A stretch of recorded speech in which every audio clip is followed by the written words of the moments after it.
Okay, well, I went and did a thing, and yeah, typical me, I didn't decide to tiptoe at anything. It was just swan dive headfirst down a rabbit hole. I decided to go down the film route, but not only that, go down medium format, got myself a Hasselblad.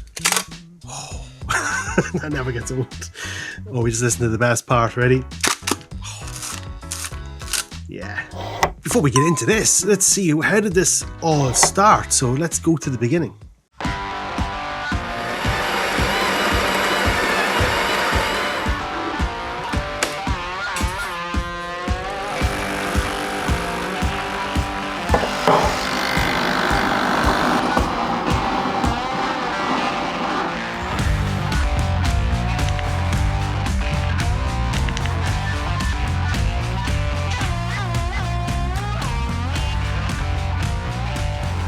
A lot of film cameras that this company used to make are considered by photographers today to be some of the best film cameras in the world.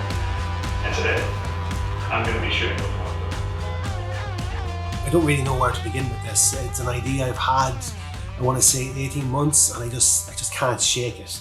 And I would do a little bit of research every so often on it, and you know, a lot of people think, you know, when you say research you're going to be on your computer the whole time, but the reality is I'm sitting on the couch watching TV. Now I may not be in this room because the kids are usually here, but I have the house to myself today, so just, you know, it's nice and handy beside the kitchen. But yeah, I've been tossing and turning with the idea of getting into film photography. The more I look into it, the more I want to do it. The cameras back in the day, they were just built differently. If you've ever seen any videos of me drumming, how I hold my drumsticks, even my taste of music, my taste of drums themselves, I'm very much into some of the older ways of thinking, the older ways of playing. My left hand when I play drums is called traditional grip. The stick is held differently as a jazz grip, so I do appreciate the times of old, if you want to say it like that. Nowadays, with, you know, companies and businesses trying to maintain continuous sales year in, year out, redundancies are being introduced into this technology, and it's, in some cases, it's needless redundancy.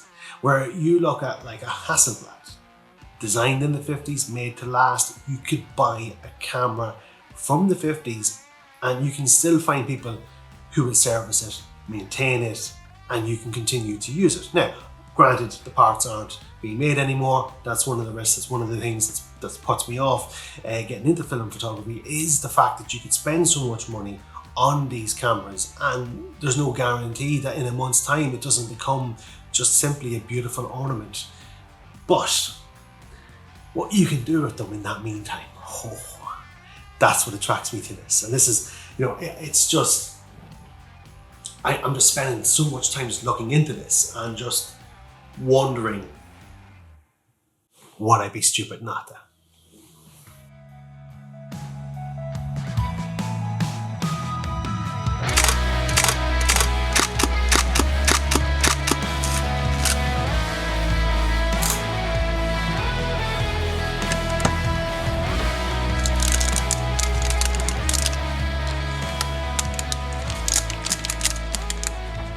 Now, some could say, you know, it's a bit limiting. I've got one roll of film versus one film back. So how much freedom in expression do I have? But, you know, you're thinking the wrong way. You're just thinking about it wrongly. I would say my approach to this is going to be similar to those who shoot JPEG on digital, kind of. You know what I mean? So, like, you know, I'll get a roll of film, test it, see what way it reacts to different ideas.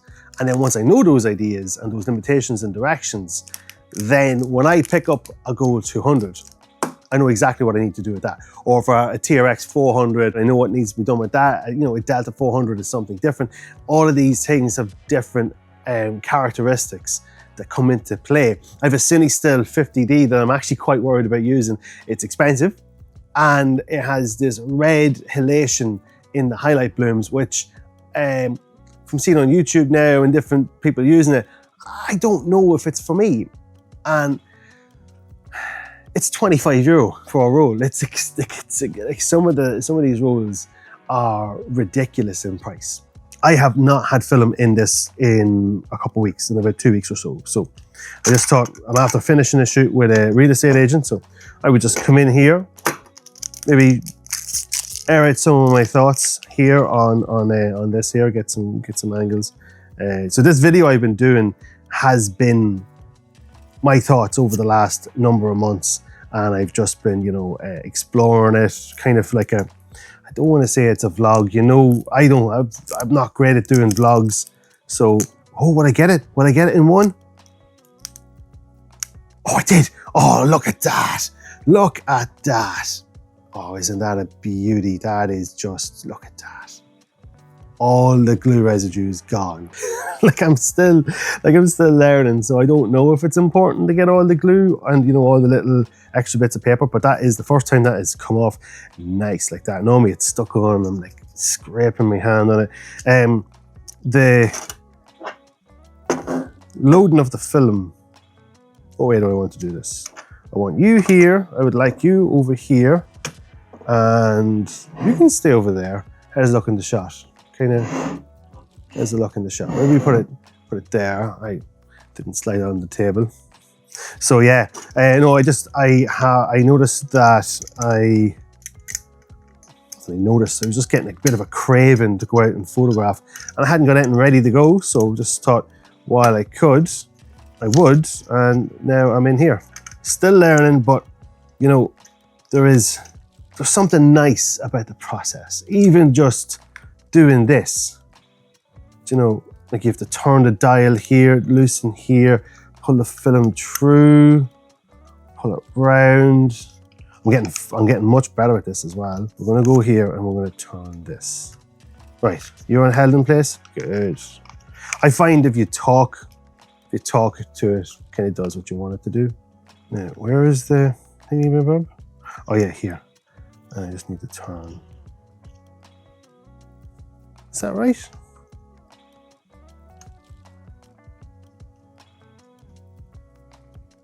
Oh, it is. Yeah, it is.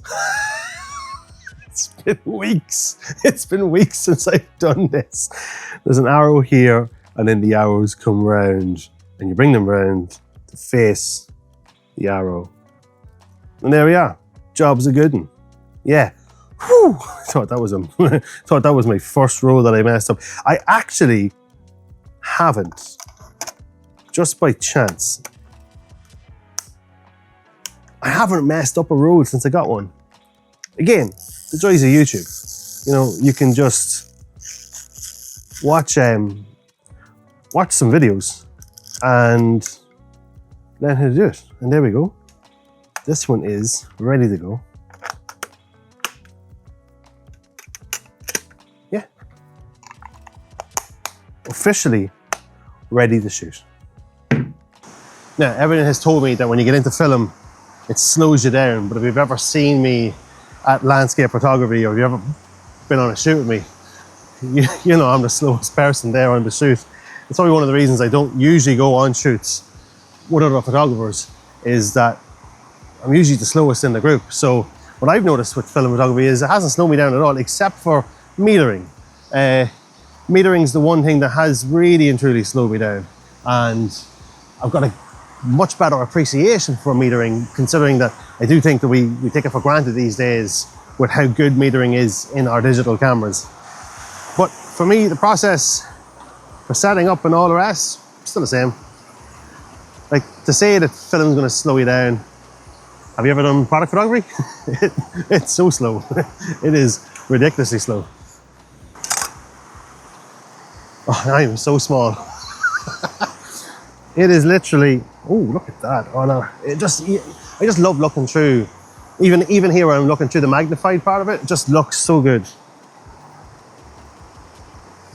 Still getting used to the coordination needed for the viewfinder, because it's in opposite. So if you want to look more to the right, you have to turn the camera left.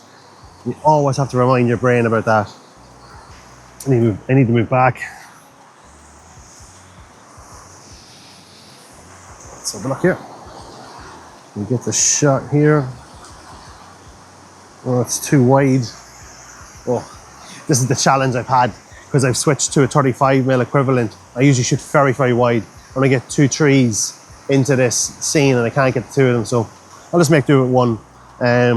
That's one of the challenges I've put to myself. I'm so used to shooting ultra wide on digital, I decided to go with a lot deeper of a focal length with the Hasselblad.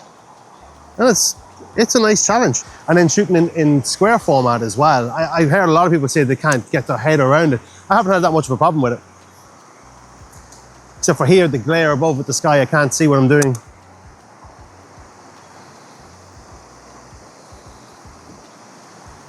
Yeah, looks good. It's not, look, I'm not going to win awards with this kind of composition or photo, but it's still nice to get out, isn't it? This is possibly the best camera I've ever bought, but it's not in any way going to replace my digital camera. It's a completely different thing. But the fact it's built to last, there's full longevity out of it. The Sony certainly can't claim to that. You know, they've thought of everything. Like, for instance, I cannot press the shutter here because the dark side is in. The dark side is out now and I can shoot. So the dark side's there to protect your film. These little details, don't get me wrong, I do love using the Sony, but the minute I used this camera, everything made sense. Here's one thing as well. Everyone holds it like this and starts going, because that's what we're used to with the other cameras. We're used to firing with the right hand and focusing with the left hand. But you see that design there? That's for your fingers. It's designed to be held by your left hand. And then you focus and do all your bits with your right hand. And when you know that, it's so clever. It's so cleverly done. Also, with the claim of me saying that it's the best camera I've ever bought, do I agree with the prices that I see online for it? No. I paid €850 and I got €100 worth of film with this camera. I got the camera, the film back, and the 80mm lens. I then spent $550 on the 60mm lens. And I want to get another lens as well. I want to get 150. This has made me want to shoot a lot longer than what I'm used to. I'm really falling into that, you know what I mean? And I would say that would have happened to me with the drumming as well, depending on what I bought. If I bought a vintage snare that was known for a particular sound, I'd want to play that kind of sound, so that kind of style, that genre would kind of take over and amalgamate into my own style, my inner style. And it's the same, I would say, right now as well. There is an influence of something else happening to what and how I want to shoot, which is refreshing. Yeah, the big question is, how do you meter? And there's tons of options. The Ansel Adams way, or the kind of simple point and shoot and hope for the best. It's overcast right here where I am, so this will probably work. But the zone system is what I do really like to use. So I did get a spot meter. This isn't exactly what Ansel Adams used, but it does have the zone system on it. And I have been using this. And then I recently, not upgraded, but I wanted another option, just a simpler option. Just stick on the power, press the button, and it tells me a quarter of a second at f11, f200 is, ISO 200 is what I need for this scene here. And I'm probably going to go with this. I want to test the roll that I have in here with this meter, because I have shot with this one as well. But if I was to test this area here, go to the darkest spot, see it in the needle, that's quite dark. Okay, we got a 6 on the stones. Well, we got a 5 on the other stones. So 6 and a 5. 5 is the darkest. It's telling me, yeah, it's actually telling me a half second at f11 and a quarter second at f8. So we'll go with half second f11. So final thing, make sure that the dark side's still in before you put this in, so you don't accidentally trigger as you're pressing. Let's check my focus once again. Pretty much there, dark side out. F11. There we go, okay. I love the fact that the shutter speeds on the lens is so cool, because you just get everything together. And as well as that's very easy to record what you did, because you can just take a photo of the lens as well as that with your meter, and then you can see what you shot and why you shot when you get the film developed. So I don't think I need mirror lockup for this one, so I'm not going to bother. So give me a count. 3, 2, 1. There we go. It's amazing how your mind will switch. In digital, we just keep shooting. We just keep shooting. We shoot and we review. We shoot and we review. In this, we have to plan and visualize, and then shoot. Maybe shoot a second one, and then, you know, with the price of stuff and the the limited amount of shots. Like I started this roll in Kerry with a friend of mine, and out of 12 shots, I'm now on to shot number 6 onto the next one. So I've only a number of shots left on this roll, so you're constantly conscious of that, which makes you more deliberate, I think, with your shooting, which for how I like to shoot, suits me down to the ground. It's amazing. This camera is older than I am. This camera is nearly 50 years old, 1978. I was born in 1986. I would highly suggest do as much research as possible before you do anything. It's not a simple case of just, I want to get a Hasselblad, found one on adverts.ie. Do your research, do your research, do your research. And even at that, everyone told me I was buying a donkey for a horse race. And it was all because of the film back. Because of the simple thing that where you see here, the last 3 digits are 482. And then if I take the insert out, so that's what the film goes into. And if I stay, and then if I look here, there's 3 numbers and it says 654. These should have the same numbers. 482 should be the last 3, 482 should be on this one. But this is just mainly plastic, springs, and a bit of steel. So things can go wrong. And that's what I was looking at. When someone told me that, I was just like, that sounds like a collector's problem and not a user's problem. And I intend on using these and not collecting them. And now I kind of want to collect them. But, you know, I want to shoot more. I'm gearing myself up to shoot products with this thing. Just need a different lens. It's the common story, isn't it? Oh, I'd do so much better if I had this lens, or if I had this other camera, or if I had this light. Yeah, it's the same with film. It's the same with film. It's no different. I must say as well, one of the best resources for learning about medium format and film cameras is the Jonathan Harris's YouTube channel, Worldwide Camera Exchange.